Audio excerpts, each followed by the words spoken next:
ಸ್ವಲ್ಪ ರೋಡ್ ಮೇಲೆ ನೋಡ್ಕೊಂಡು ಹೋಗಿ. ನಿಲ್ಸ್ರಿ, ಸೈಡ್ಗೆ ಹಾಕ್ರಿ ಗಾಡಿನ. ಕರೆಕ್ಟಾಗಿ ಹೋಗ್ತಿದ್ದೆ ತಾನೇ, ನಾನು ನೋಡ್ಕೊಂಡು ಬರಬೇಕು ತಾನೇ ನೀವು. ಹಾಯ್, ಹೆಲೋ, ನಮಸ್ಕಾರ. Welcome back to my YouTube channel ಮೇಘನಾ ವ್ಲಾಗ್ಸ್. ಫ್ರೆಂಡ್ಸ್, ಇವತ್ತು ಮಂಗಳವಾರ. ಇವತ್ತು ಮಾರ್ನಿಂಗ್ ಒಂದು 10:30 ಆಯಿತು.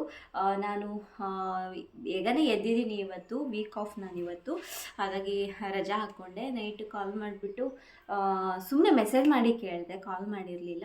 ನಾನು ಲೀವ್ ಹಾಕ್ಕೊಳ್ಳ ಅಂತ. ಓಕೆ, ಹಾಕ್ಕೊಳ್ಳಿ ಅಂತ ಹೇಳಿದ್ರು. ಹಾಗಾಗಿ ಇವತ್ತು ಲೀವ್ ಹಾಕ್ಕೊಂಡಿದ್ದೀನಿ. ಮತ್ತು ಏನಂದರೆ, ನಿನ್ನೆ ಮಲಗಿದ್ದು ತುಂಬ ಲೇಟು, ಆದರೆ ಎದ್ದಿದ್ದು ಮಾತ್ರ ಬೇಗ. ಏನಂದರೆ, ನಾವು ಯಾವಾಗ ಮನೇಲಿ ರಜಾ ಹಾಕ್ಕೊಂಡು ಮನೇಲಿರ್ತೀವಿ, ಒಂದು ಸ್ವಲ್ಪ ಲೇಟಾಗಿ ಎದ್ದೇಳೋಣ ಅಂತ ಅಂದ್ಕೊಂಡಿರ್ತೀವಿ, ಅವತ್ತು ಏನಾಗುತ್ತೆ, ಬೇಗ ಅಂದರೆ ಬೇಗ ಎಚ್ಚರ ಆಗುತ್ತೆ. 7:30 8 ಗಂಟೆಗೇ ಎಚ್ಚರ ಆಗುತ್ತೆ.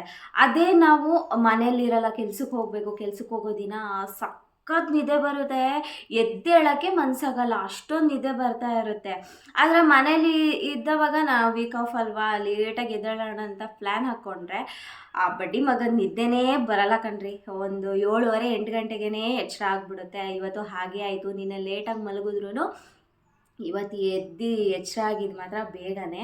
ಹಾಗಾಗಿ ಒಂದು ಸ್ವಲ್ಪ ಹಾಸಿಗೆಲೆ ಹೊರಳಾಡ್ಬಿಟ್ಟು ನಿನ್ನೆ ಮಾಡಿರೋ ವೀಡಿಯೋನ ಎಡಿಟ್ ಮಾಡಿ ಹಾಗೆ ಪೋಸ್ಟ್ ಮಾಡೋಕ್ಕೆ ಹಾಕಿ, ಆಮೇಲೆ ಮತ್ತೆ ಎದ್ದು ಫ್ರೆಶ್ ಅಪ್ ಆಗಿ ಮತ್ತು ಟೀ ಕಾಫಿ ಎಲ್ಲ ಕುಡಿದು, ಆಮೇಲೆ ಟೀ ಕಾಫಿ ಎರಡೂ ಅಲ್ಲ, ಕಾಫಿ ಕುಡಿದು, ಹಾಗೆ ಟಿಫನ್ ಏನೂ ಮಾಡಿಲ್ಲ. ಹಾಗೆ ಗಿರಿ ಕೂಡ ಬೇಡ ಅಂತ ಹೇಳಿದ್ರು. ಹಾಗಾಗಿ ಆಚೆ ಹೋಗಿ ತಿನ್ನೋಣ ಅಂತ. ಹಾಗೆ ನಾನು ಕನಕಪುರ ಹೊರಟಿದ್ದೆ. ಕನಕಪುರ ಸ್ವಲ್ಪ ಕೆಲಸ ಇತ್ತು, ಪಾರ್ಲರ್ಗೆ ಹೋಗಬೇಕಿತ್ತು. ಸ್ವಲ್ಪ ಹೇರು ಸ್ಮೂತ್ನಿಂಗ್ ಮಾಡಿಸಿದ್ನಲ್ಲ, ಅದಾದಮೇಲೆ ಹೇರ್ ಸ್ಪಾ ಮಾಡಿಸಿರಲಿಲ್ಲ. ಸ್ವಲ್ಪ ಹೇರೆಲ್ಲ ಫುಲ್ಲು ಡ್ಯಾಮೇಜ್ ಆಗಿಬಿಟ್ಟು ಒಂಥರ ನನಗೆ ನನ್ನ ಮೇಲೆ ಕೋಪ ಬರುತ್ತೆ ಕೂದಲು ನೋಡಿಬಿಟ್ಟು, ಅಷ್ಟು ಕೆಟ್ಟದಾಗಿ ಮೇಂಟೈನ್ ಮಾಡ್ಕೊಂಡಿದ್ದೀನಿ ಅಂತ. ಹಾಗಾಗಿ ಇವತ್ತು ಸ್ಪಾ ಮಾಡಿಸೋಣ ಅಂದ್ಬಿಟ್ಟು ನಾನು ಹೋಗ್ತಾ ಇದ್ದೀನಿ. ಸ್ಯಾಲ್ರಿ ಕೂಡ ಆಗಿಲ್ಲ ನನಗೆ, ನೋಡೋಣ. ಐಬ್ರೋ ಮಾಡಿಸ್ಬೇಕು, ಹಾಗೆ ಸ್ಪಾ ಮಾಡಿಸ್ಬೇಕು. ಐಬ್ರೋ ಮಾಡಿಸೋದೇ ಬೇರೆ ಪಾರ್ಲರಲ್ಲಿ, ಸ್ಪಾ ಮಾಡಿಸೋದೇ ಬೇರೆ ಪಾರ್ಲರಲ್ಲಿ. ಯಾಕಂದರೆ ನಾನು ರೆಗ್ಯುಲರಾಗಿ ಐಬ್ರೋ ಮಾಡ್ಸೋಕ್ಕೆ ಹೋಗೋದೇ ಬೇರೆ ಕಡೆ. ಯಾಕಂದರೆ ನಂಗೆ ಅಲ್ಲಿ ಅಡ್ಜಸ್ಟ್ ಆಗಿಬಿಟ್ಟಿದೆ, ಅವ್ರು ನಂಗೆ ಅಡ್ಜಸ್ಟ್ ಆಗಿಬಿಟ್ಟಿದ್ದಾರೆ ಐಬ್ರೋ ಮಾಡೋಕ್ಕೋಸ್ಕರ. ಹಾಗಾಗಿ ನಾನು ಇಲ್ಲಿ ಮಾಡಿಸಲ್ಲ. ನಾನು ಕನಕಪುರದಲ್ಲಿ ಸ್ಪಿನ್ನಲ್ಲಿ ನಾನು ಹೇರ್ ಸ್ಮೂತಿಂಗ್ ಮಾಡಿಸಿರೋದು. ಲಾಸ್ಟ್ ಇಯರು ನಾನು ಬೆಂಗಳೂರಲ್ಲಿ ಮಾಡಿಸಿದ್ದೆ. ಚೆನ್ನಾಗೇ ಇತ್ತು ಮಾತ್ರ, 1.5 ವರ್ಷ ಸ್ಟ್ರೇಟಾಗೇ ಇತ್ತು. ಹಾಗೆ ಈ ಸತಿ ನಾನು ಕನಕಪುರದಲ್ಲಿ ಮಾಡಿಸಿದ್ದೆ. ಅದು ಯಾಕೋ ಒಂಥರ ಅಷ್ಟು ಇದಾಗ್ತಾ ಇಲ್ಲ ನನಗೆ. ಬೆಂಗಳೂರಲ್ಲಿ ನಾನು ಮಾಡಿಸಿದ್ದಕ್ಕೂ ಇಲ್ಲಿ ಮಾಡಿಸಿದ್ದಕ್ಕೂ ನನಗೆ ತುಂಬ ಡಿಫ್ರೆನ್ಸ್ ಕಾಣಿಸ್ತು. ಹಾಗೆ ಇವಾಗ ಮಾಡಿಸಿ 2 ತಿಂಗಳ ಏನೋ ಆಗಿದೆ ಅಷ್ಟೇ. ತುಂಬ ರಫ್ ಥರ ಫೀಲ್ ಆಗ್ತಾ ಇದೆ. ಹಾಗಾಗಿ ಒಂದು ಸ್ಪಾ ಮಾಡಿಸೋಣ ಅಂದ್ಬಿಟ್ಟು ಸ್ಪಾ ಮಾಡ್ಸೋಕ್ಕೆ ಹೋಗ್ತಾ ಇರೋದು. ಮತ್ತು ಐಬ್ರೋ ಮಾಡಿಸೋಕ್ಕೆ ಬೇರೆ. ಹಾಗಾಗಿ 2 ಪಾರ್ಲರ್ಗೆ ಹೋಗ್ಬೇಕು ಇವತ್ತು. ಹಾಗೆ ಹೇರ್ ಕಟ್ ಏನು ಮಾಡಿಸಲ್ಲ, ಹೇರ್ ಕಟ್ಟು ಒಂದು ಸ್ವಲ್ಪ ದಿನ ಬಿಟ್ಟು ಮಾಡಿಸ್ತೀನಿ. ಸ್ವಲ್ಪ ಸ್ಪಿಟ್ ಹೇರ್ಸ್ ಆಗಿದೆಯಲ್ಲ, ಅದನ್ನು ಮಾತ್ರ ತೆಗೆಸ್ಬೇಕು.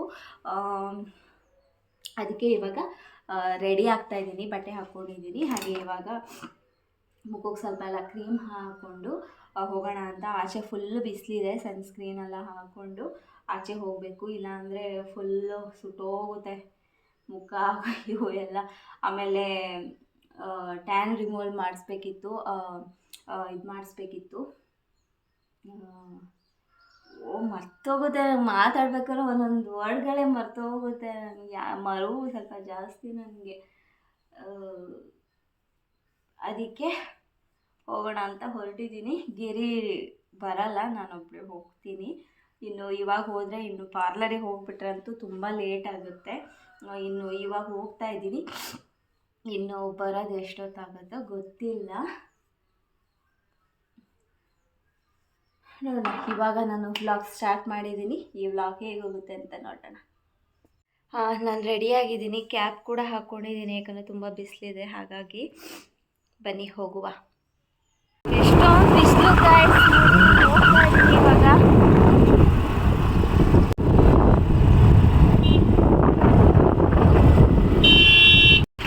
ಸ್ವಲ್ಪ ರೋಡ್ ಮೇಲೆ ನೋಡ್ಕೊಂಡು ಹೋಗಿ.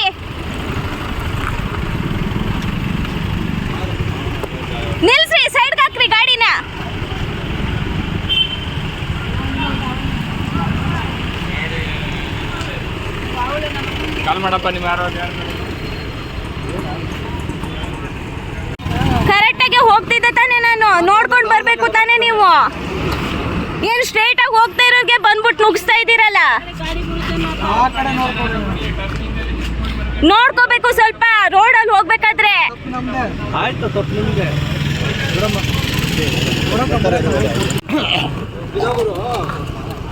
ನಾನು ಸ್ಲೋ ಆಗೇ ಬರ್ತಾ ಇದ್ದೆ, ಇಲ್ಲ ಅಂದ್ರೆ ನಾನು ಇಲ್ಲಿಗೆ ಬಂದು ಬಿದ್ದಿರುವೇನೋ.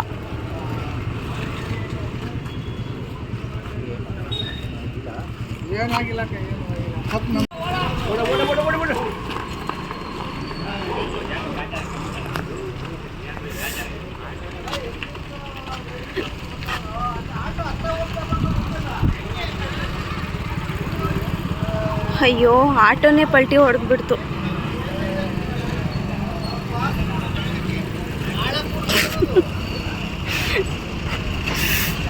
ನೋಡಿ, ಇದೇ ಗಾಡಿ ನನಗೆ ಗುದ್ದಿರೋದು.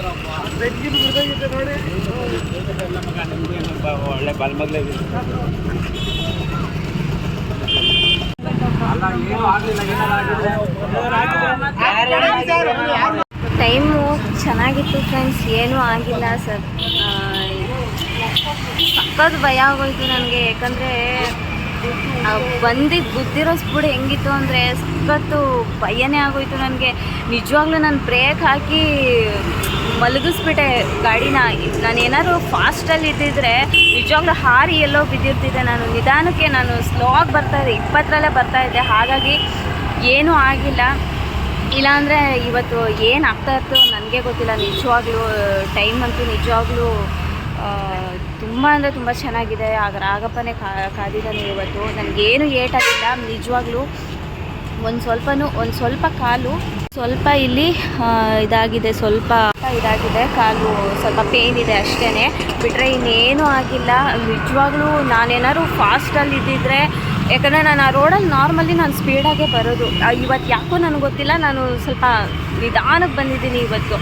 ಹಾಗೇನಾದ್ರು ನಾನು ಫಾಸ್ಟಾಗಿ ಬಂದಿದ್ದರೆ ನಿಜವಾಗ್ಲೂ ಅವ್ನು ಬಂದಿರೋ ಗುದ್ದಿರೋ ಸ್ಪೀಡಿಗೆ ನಾನು ಎಲ್ಲೋ ಹೋಗಿ ಬಿದ್ದಿರ್ತಿದ್ದೆ. ಸೀರಿಯಸ್ಲಿ ದೇವರೇ ಕಾದಿದ್ದಾನೆ ಇವತ್ತು. ಓಕೆ, ಏನೂ ಆಗಿಲ್ಲ ಅಲ್ವಾ. ಹಾಗೆ ನಾನು ಗಿರಿನೆಲ್ಲ ಕರೆಸ್ಬಿಟ್ಟು ಮಾತಾಡಿಸ್ಬಿಟ್ಟು ಹಾಗೆ ಬಿಟ್ಟು ಕಳಿಸಿದ್ವಿ. ಮತ್ತು ಏನು ಗಾಡಿನೂ ಅಷ್ಟೊಂದು ಏನು ಸ್ವಲ್ಪ ಸ್ಕ್ರ್ಯಾಚಸ್ ಆಗಿದೆ ಅಷ್ಟೇ, ಜಾಸ್ತಿ ಇನ್ನೇನು ಆಗಿಲ್ಲ. ಹಾಗಾಗಿ ಅವ್ರನ್ನ ಹಾಗೆ ಬಿಟ್ಟು ಕಳಿಸಿದ್ವಿ. ಏನಾದರೂ ಜಾಸ್ತಿ ಏಟಾಗಿದ್ದರೆ, ಗಾಡಿಗೂ ತುಂಬ ಇದಾಗಿದ್ದರೆ ಹಿಡ್ಕೊಂಡು ಒಂದು ಸ್ವಲ್ಪ ಏನಾದರೂ ಕಟ್ಟಿಸ್ಕೊಂಡೇ ಕಳಿಸ್ತಾ ಇದ್ದಿದ್ದು. ಹಾಗೆ ಅಂತೂ ಕಳಿಸ್ತಾ ಇರಲಿಲ್ಲ. ಬಟ್ ಏನೂ ಆಗಿಲ್ಲ ಅಲ್ಲ, ಸ್ಕ್ರ್ಯಾಚಸ್ ಆಗಿದೆ. ಹಾಗೆ ನನಗೂ ಅಷ್ಟೊಂದು ರಕ್ತ ಬರೋ ಥರ ಏನು ಏಟಾಗಿಲ್ಲ. ಹಾಗಾಗಿ ಅವ್ರನ್ನ ಹಾಗೆ ಕಳಿಸಿದ್ವಿ. ಹಾಗೆ ನನಗೂ ಏಟಾಗಿಲ್ಲ ಅಲ್ಲ, ಹಾಗೆ ನನಗೆ ಏನು ಕೆಲಸ ಇದೆಯೋ ಅದು ಮಾಡ್ಕೊಳ್ಳೋಕ್ಕೆ ಅಂತ ಬಂದೆ ನಾನು. ಬನ್ನಿ, ನಾನು ಇಲ್ಲಿ ಬಂದಿದ್ದೀನಿ, ಗಾಡಿ ಪಾರ್ಕ್ ಮಾಡಿದ್ದೀನಿ.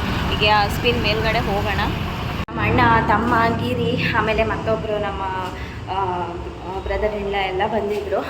ಬಂದು ಅವ್ರ ಜೊತೆ ಮಾತಾಡಿ ನಮ್ಮ ಅಣ್ಣ ಅಂತ ಫುಲ್ ಬೈತಾಯಿದ್ರು. ಹುಡುಗಿರು ಬರಬೇಕಾದ್ರೆ ಹೇಗೆ ಗಾಡಿ ಓಡಿಸ್ಬೇಕು ಅಂತೆಲ್ಲ ಗೊತ್ತಾಗಲ್ಲ ಅಂತೆಲ್ಲ ಬೈತಾಯಿದ್ರು. ಮೆಟ್ಲು ಹತ್ಕೊಂಡ್ಬಂದೆ, ಆಗ್ತಿದೆ. ಸೀರಿಯಸ್ಲಿ ಇವತ್ತು ದೇವರೇ ಕಾಪಾಡಿದ್ದಾನೆ.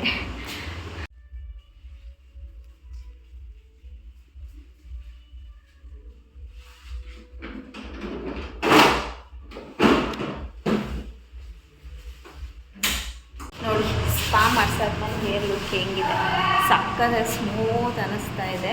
ಯಾಕಂದರೆ ಈ ಚಳಿಗಾಲಕ್ಕೆ ಫುಲ್ ರಫ್ ಆಗ್ಬಿಟ್ಟಿತ್ತು. ನೋಡಿ, ಫುಲ್ ಸ್ಮೂತಾಗಿ ಅನ್ನಿಸ್ತಾ ಇದೆ. ಆದರೆ ಹೇರ್ ಫಾಲು ತುಂಬ ಆಗ್ತಾಯಿದೆ ನನಗೆ. ತುಂಬ ಚೆನ್ನಾಗಿ ಮಸಾಜ್ ಮಾಡಿದ್ರು, ಹಾಗೆ ಹೇರ್ ಕೂಡ ತುಂಬ ಸ್ಮೂತಾಗಿ ಅನ್ನಿಸ್ತಾ ಇದೆ.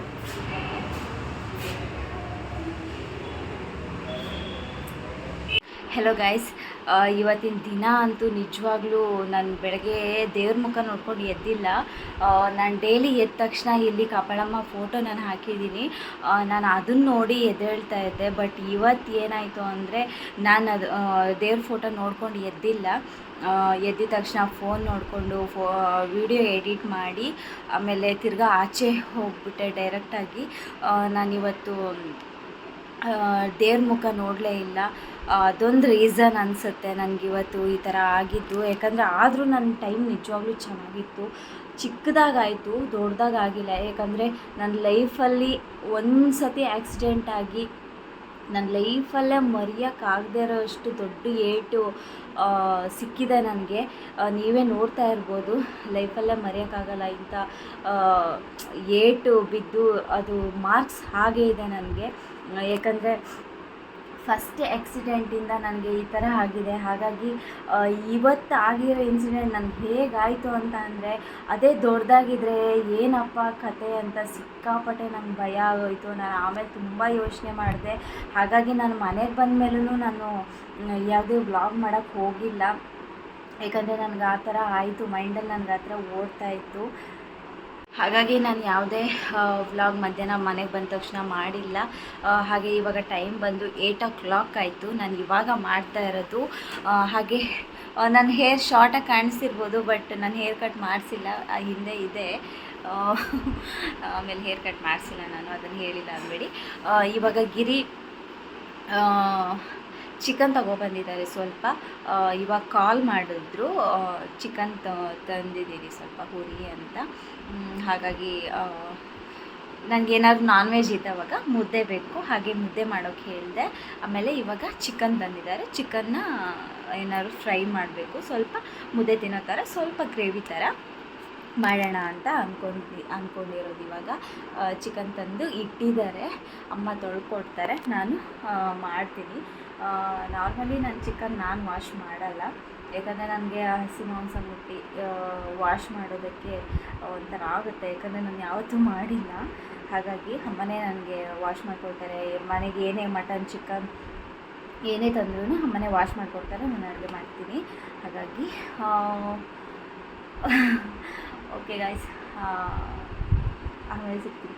ಈ ಆಕ್ಸಿಡೆಂಟ್ ವಿಷಯ ನಾನು ಇನ್ನೂ ನೀಟಾಗಿ ಕೂತು ಗಿರಿ ಹತ್ರ ಮಾತಾಡಿಲ್ಲ. ಅವ್ರು ಇನ್ನೂ ಬೈತಾರೋ ಉಗಿತಾರೋ ಏನೋ ಗೊತ್ತಿಲ್ಲ ನನಗೆ. ನನಗೆ ಬೈತಾರೆ ಅವರು, 100% ನಂಗೆ ಗೊತ್ತು. ನೀನೇ ಜಾಸ್ತಿ ಜೋರಾಗಿ ಹೋಗಿರ್ತೀಯ, ನೀನೇ ಜೋರಾಗಿ ಹೋಗೋದು, ನಾನು ಎಷ್ಟು ಸತಿ ಹೇಳ್ತೀನಿ ನಿಧಾನಕ್ಕೆ ಹೋಗು ಅಂತ, ನೀನು ಜೋರಾಗಿ ಹೋಗ್ತೀಯಾ ಫಾಸ್ಟಾಗಿ ಹೋಗ್ತೀಯಾ ಅಂತಲೇ ಬೈಯೋದು ನನಗೆ ಗೊತ್ತು. ನನಗೆ ನೋಡೋಣ, ನೈಟ್ ಅವರು ರೂಮ್ಗೆ ಮಲ್ಗೋಕ್ಕೆ ಬಂದವಾಗ ಕೇಳ್ತೀನಿ ಏನು ಒಪಿನಿಯನ್ ಅಂತ ಕೇಳ್ತೀನಿ. ನಾನು ಜಸ್ಟ್ ಬಾಗಿರಿ, ಒಬ್ಬ ಬುದ್ಧಿ ಹೋಗ್ತಾ ಇದ್ದಾನೆ ಬಾಗಿರಿ ಅಂತ ಹೇಳಿದ್ರೆ ನನಗೇನು ಆಗಿಲ್ಲ, ನೀನೇನು ಭಯ ಪಡ್ಕೋಬೇಡ, ನನಗೇನು ಆಗಿಲ್ಲ, ಬುದ್ಧಿ ಹೋಗ್ತಾ ಇದ್ದ, ನಿಲ್ಲಿಸಿದ್ದೀನಿ ಬಾ ಅಂತ ನಾನು ಕರೆದ್ರೆ ಇವ್ರು ಎಲ್ಲರೂ ಕರ್ಕೊಂಡ್ಬಂದಿದ್ದಾರೆ, ಒಬ್ಬರೇ ಬಂದಿಲ್ಲ. ಪಾಪ ಅವ್ರ ಮೈಂಡಲ್ಲೂ ಅನಿಸಿರುತ್ತೆ ಏನೋ ಗಾಡಿಗೆಲ್ಲ ಡ್ಯಾಮೇಜ್ ಆಗಿರ್ಬೋದು ಅಂತ ಅವ್ರನ್ನೆಲ್ಲ ಕರ್ಕೊಂಡ್ಬಂದಿದ್ದಾರೆ. ಬಟ್ ನೋ ಪ್ರಾಬ್ಲಮ್, ಏನೂ ಆಗಿಲ್ಲ, ದೇವ್ರ ದೊಡ್ಡನು ರಾಯರು ಕಾಪಾಡಿದ್ದಾರೆ.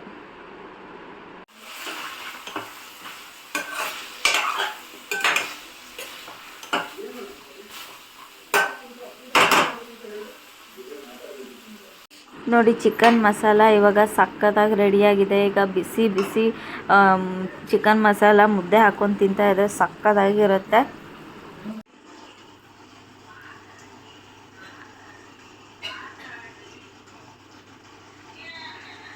ಹಲೋ ಗಾಯ್ಸ್, ಇವಾಗ ಊಟ ಎಲ್ಲ ಮುಗಿಸಿ ವಾಕಿಂಗ್ ಮಾಡೋಣ ಅಂತ ಬಂದೆ. ವಾಕಿಂಗ್ ಮಾಡ್ತಾಯಿದ್ದೀನಿ. ಆಚೆ ಕಡೆ ಫುಲ್ ಚಳಿ ಇದೆ, ಆದರೂ 1-2 ನಿಮಿಷ ವಾಕ್ ಮಾಡೋಣ ಅಂತ ಬಂದೆ. ನೋಡಿ, ಈ ನಾಯಿ ಒಂದಿನ ನನ್ನ ಬೀಳಿಸೇ ಬಿಟ್ಟಿತ್ತು ಗಾಡಿಯಿಂದ. ನೋಡಿ, ಇವಾಗ ನಮ್ಮ ಮನೆ ಹತ್ರನೇ ಬರುತ್ತೆ, ಏನಾದ್ರು ಹಾಕಿದ್ದಾರೆ ಈಚೆ ಊಟ ತಿನ್ನೋಣ ಅಂತ. ಅವತ್ತು ನನ್ನನ್ನೇ ಬೀಳಿಸ್ತು. ನಮ್ಮನೆ ಹತ್ರ ಬರುತ್ತೆ, ಏನಾದ್ರು ಆಚೆ ಹಾಕಿ ತಿನ್ನುತ್ತೆ, ಹೋಗುತ್ತೆ, ನನ್ನನ್ನು ಬೀಳಿಸ್ತು. ಆದರೆ ಅವತ್ತು ನನಗೇನು ಏಟಾಗಿರಲಿಲ್ಲ. ಆವತ್ತು ಹಾಗೆ ಗಾಡಿ ಬೀಳಿಸ್ಬಿಟ್ಟೆ. ಅವತ್ತು ಸ್ವಲ್ಪ ಮಿರರೆಲ್ಲ ಸ್ವಲ್ಪ ಡ್ಯಾಮೇಜ್ ಆಗಿಬಿಟ್ಟಿತ್ತು. ಹಾಗೆ ಮತ್ತೆ ಬೇರೆ ಮಿರರ್ನ ಹಾಕ್ಕೊಂಡೆ. ನಾಯಿ ಅದು ಸರಿ ಇಲ್ಲ, ಒಂದು ಸ್ವಲ್ಪ ಕ್ರ್ಯಾಕ್. ಅದು ಡೈಲಿ ಓಡಾಡೋ ಮನುಷ್ಯರುಗಳನ್ನ ನೋಡಿರುತ್ತೆ, ಆದರೂ ಅದು ತಲೆ ಕೆಟ್ಟು ತಿರ್ಗಾ ಬೊಗಳಕ್ಕೆ ಸ್ಟಾರ್ಟ್ ಆಗುತ್ತೆ, ಓಡೋಗಿ ಕಚ್ಚೋ ಥರ ಹೋಗುತ್ತೆ. ಬೈಕಲ್ಲಿ ಹೋಗೋರು ಭಯಪಟ್ಟು ಗಾಡಿನೇ ಕೈ ಬಿಡಬೇಕು, ಹಾಗೆ ಮಾಡುತ್ತೆ ಅದು ನಾಯಿ. ಲೂಸ್ ಬಂದುಬಿಟ್ಟಿದೆ ಅದಕ್ಕೆ. ಸೊ ಗೈಸ್, ನಾನು ಇವಾಗ ವಾಕ್ ಮಾಡೋಣ ಅಂತ ಈಚೆ ಬಂದಿದ್ದೆ. ನಾನು ನಿಮ್ಮ ಜೊತೆ ಮಾತಾಡ್ಕೊಂಡು ನಾನು ವಾಕ್ಯ ಮಾಡ್ತಾಯಿಲ್ಲ. ಹಾಗೆ ಈ ಚಿಕ್ಕ ವ್ಲಾಗ್ನ ನಾನು ಇಲ್ಲಿಗೆ ಎಂಡ್ ಮಾಡ್ತಾಯಿದ್ದೀನಿ. ನಾಳೆ ಡ್ಯೂಟಿಗೆ ಹೋಗಬೇಕು. ರಜೆ ಹಾಕ್ಕೊಂಡು ಮನೇಲಿದ್ದರೆ ಅದೆಷ್ಟು ಬೇಗ ಟೈಮೇ ಹೊರಟೋಗುತ್ತೆ. ಮನೇಲಿ ಏನೆಲ್ಲ ಪ್ಲ್ಯಾನ್ ಹಾಕ್ಕೊಂಡಿರ್ತೀವಿ, ಮನೇಲಿ ಇದ್ದವಾಗ ಏನೇನೋ ಮಾಡೋಣ ಅಂತ, ಏನಾದರೂ ತಿನ್ನಬೇಕು ಅನ್ಸಿರೋದನ್ನ ಮಾಡ್ಕೊಂಡು ತಿನ್ನಬೇಕು, ಸ್ಪೆಷಲಾಗಿ ಏನಾದರೂ. ಆಮೇಲೆ ಅಥವಾ ಏನಾದರೂ ಸ್ಪೆಷಲಾಗಿ ವಿಡಿಯೋ ಮಾಡೋಣ, ಅಥವಾ ಎಲ್ಲರೂ ಹೋಗೋಣ ಅಂದರೆ ಊರ ಕಡೆ ಹೀಗೆ ಸುತ್ತಾಡ್ಕೊಬರೋಕ್ಕೆ ಹೋಗೋಣ ಅಂತೆಲ್ಲ ಅಂದ್ಕೊತೀನಿ. ಅಮ್ಮ ಮನೆ ಹತ್ರನೂ ಹೋಗಿಲ್ಲ ಇವತ್ತು. ಹಾಗೆ ಡೇ ಕಳೆದೋಯ್ತು. ಮತ್ತು ಮಲ್ಕೊಂಡೆ. ಮತ್ತು ಬಂದ ತಕ್ಷಣ ಹೀಗೆ ಆಗಿ ಡೇ ಬೇಗ ಮುಗಿದೋಯ್ತು. ಡೇ ಅಂತೂ ಸಿಕ್ಕಾಪಟ್ಟೆ ಬೇಗ ಬೇಗ ಮುಗ್ದೋಗುತ್ತೆ. ಅದೇ ಡ್ಯೂಟಿಗೆ ಹೋದವಾಗ ಬೇಗ ಟೈಮ್ ಆಗೋಲ್ಲ. ಇದು ಸಿಚುವೇಶನು. ಓಕೆ, ಇವತ್ತಿನ ಈ ಪುಟ್ಟ ವ್ಲಾಗ್ನ ನಾನು ಇಲ್ಲಿಗೆ ಎಂಡ್ ಮಾಡ್ತಾ ಇದ್ದೀನಿ. ಯಾರಿನ್ನ ನನ್ನ ಚಾನಲ್ನ ಇನ್ನು ಸಬ್ಸ್ಕ್ರೈಬ್ ಮಾಡ್ಕೊಂಡಿಲ್ವೋ ಪ್ಲೀಸ್ ನನ್ನ ಚಾನಲ್ನ ಸಬ್ಸ್ಕ್ರೈಬ್ ಮಾಡ್ಕೊಳ್ಳಿ. ಹಾಗೆ ಪಕ್ಕದಲ್ಲಿರೋ ಬೆಲ್ಲೈಕನ್ ಕೂಡ ಪ್ರೆಸ್ ಮಾಡಿ, ಯಾಕೆಂದರೆ ನಾನು ಹಾಕೋ ಪ್ರತಿಯೊಂದು ವೀಡಿಯೋಸು ನಿಮಗೆ ನೋಟಿಫಿಕೇಷನ್ ಬರುತ್ತೆ. ಹಾಗೆ ಲೈಕ್ ಮಾಡಿ, ಶೇರ್ ಮಾಡಿ, ಕಮೆಂಟ್ ಮಾಡಿ ಅಂತ ಹೇಳ್ತಾ ಇವತ್ತಿನ ಈ ವಿಡಿಯೋನ ಇಲ್ಲಿಗೆ ಎಂಡ್ ಮಾಡ್ತಾ ಇದ್ದೀನಿ. ಬಾಯ್ ಬಾಯ್. ಲೈಕ್ ಮಾಡಿ, ಸಬ್ಸ್ಕ್ರೈಬ್ ಮಾಡಿ ಮರಿಬೇಡಿ.